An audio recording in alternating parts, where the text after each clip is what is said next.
আপনি কয়েকদিন নৌবাহিনীতে চাকরি করেছেন, তাহলে সাঁতার জানেন না কেন? স্যার, আমি তো শুনেছি আপনি নাকি বিমান বাহিনীতে চাকরি করেছেন, তাহলে উড়তে জানেন না কেন? স্যার, আসতে পারি কি? আরে তাড়াতাড়ি আসেন, অনেকক্ষণ থেকে ইন্টারভিউ নিতে নিতে আলিয়ে গেছি। তাড়াতাড়ি বাড়িতে যাওয়া লাগবে, অনেক ক্লান্ত হয়ে গেছি। বলেন কি? আচ্ছা, আপনার নাম কি বলেন তো? আমার নাম স্যার এমপি। এমপি? এটা আবার কেমন নাম? স্যার, এম এ হচ্ছে মোটকু, আর পি এ হচ্ছে পলাশ, মোটকু পলাশ। আচ্ছা, আপনার আব্বার নাম কি বলেন তো? স্যার, ওই আমার আব্বার নামও এমপি। আপনার আব্বার নামও এমপি? মানে? স্যার, এম এ হচ্ছে মাস্টার, আর পি এ হচ্ছে পিটি, মাস্টার পিটি। আচ্ছা, তাহলে আপনার মায়ের নাম কি? স্যার, ওই আমার মায়ের নামও এমপি। কি মহা মুশকিল, আপনার মায়ের নামও এমপি? আচ্ছা বলেন তো দেখি এটার মানে কি?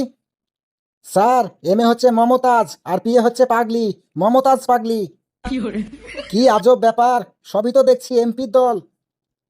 আচ্ছা বলেন তো দেখি, আপনি আমাদের কোম্পানিতে কিসের লেগে চাকরিটা করতে চান? এটার কারণও স্যার ওই এমপি।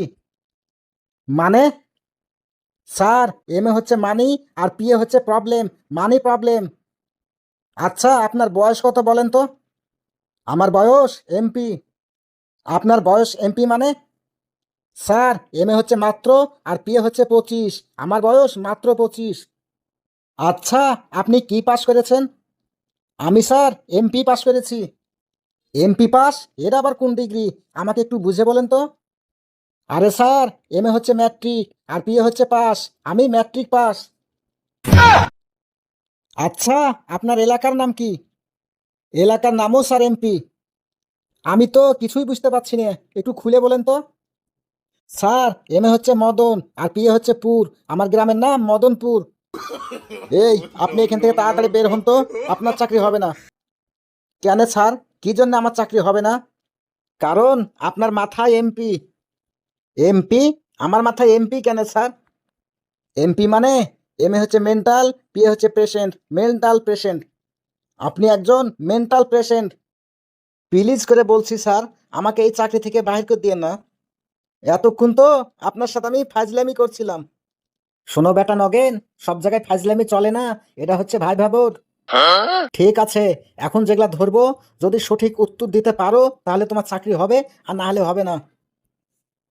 ঠিক আছে স্যার, আপনি ধরেন। মনে করেন আপনার বউ আর আপনার মা গাঙ্গে ডুবে গেছে, তাহলে কি করবেন? স্যার, এটা তো সহজ প্রশ্ন, আমি মনে করাই বাদ দিয়ে দেব। কি? আচ্ছা, আপনি কি কখনো পাহাড়ের উঁচু থেকে লাফ দিতে পারবেন? কেন পারবো না স্যার, অবশ্যই পারবো। কারণ পাহাড় থেকে আমাকেই তো লাফ দিতে হবে, পাহাড় তো কখনো লাফ দিবে না। আচ্ছা, আপনার সিভিতে তো দেখলেন আপনি কয়েকদিন নৌবাহিনীতে চাকরি করেছেন, তাহলে সাঁতার জানেন না কেন? স্যার, আমি তো শুনেছি আপনি নাকি বিমান বাহিনীতে চাকরি করেছেন, তাহলে উড়তে জানেন না কেন? আচ্ছা বলুন তো, পৃথিবী যদি এখন 30 গুণ গতিতে ঘুরে তাহলে কি হবে? তাহলে তো স্যার 30 দিন সমান একদিন হবে, তার মানে আমরা প্রতিদিনই বেতন পাবো। কি মহা মুশকিলের কথা। আচ্ছা, রেল লাইনের উপর দিয়ে একটা ট্রেন আসছে, কিন্তু এক অংশে ভাঙ্গা, তাহলে কি করবেন? কি আবার করব স্যার, লাল নিশানা দেখাবো। আর যদি একই অবস্থা রাতে হয় তাহলে কি করবেন? রাতে হলে লাল বাতি দেখাবো। কিন্তু আপনার কাছে যদি লাল নিশানাও না থাকে, লাল বাতিও না থাকে, তাহলে কি করবেন? তখন স্যার আমার মাকে ডেকে নিয়ে আসবো। আপনার মাকে ডেকে নিয়ে আসবেন মানে?